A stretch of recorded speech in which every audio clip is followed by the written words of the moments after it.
Magandang hapon mga ka-happy hour. At narito ang mga balita para sa MBC TV Network News Update, 5 PM edition. Sa MBC TV Global, sikat na Kite Festival, muling ibinalik sa Pakistan matapos ang halos 2 dekada na pagbabawal.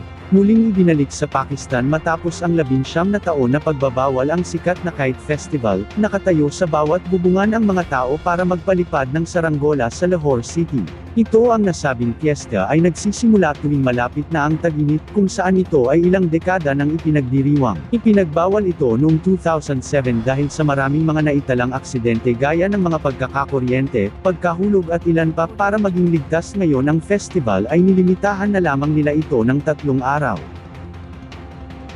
Samantala, sa Metro Manila ngayon, Tapat Kulinesco Campaign, paiigtingin ng Marikina LGU. Muling nanawagan ang pamahalaang lungsod ng Marikina sa mga opisyal ng barangay, gayon din sa mga residente nito ang palagiang pagtataguyod ng disiplina at kaayusan. Ito'y kasabay na rin ng pagpapaigting ng kampanya nilang Tapat Kulinesco sa lahat ng pampublikong lugar, kabilang na ang mga bike lane sa lungsod. Ayon kay Marikina City Mayor Maan Teodoro, malinaw aniya ang mensahe ng mga nagpapatuloy na operasyon at ito'y ang pagiging seryoso nila sa disiplina at kaayusan at hindi ito simpleng paglilinis lamang.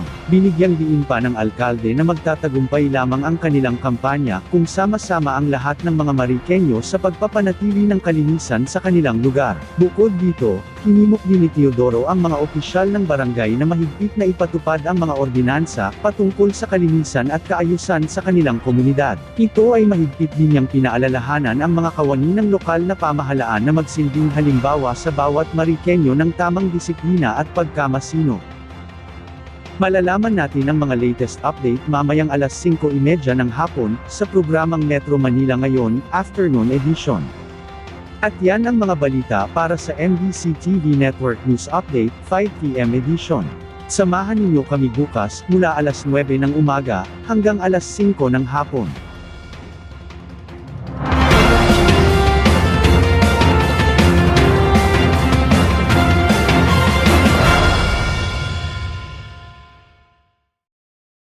Mga ka-happy hour, kung gusto mong manood ang mga balita sa MBC TV Network News Update, mag-subscribe sa aming YouTube channel, i-like ang aming Facebook page, at i-follow sa aming TikTok account.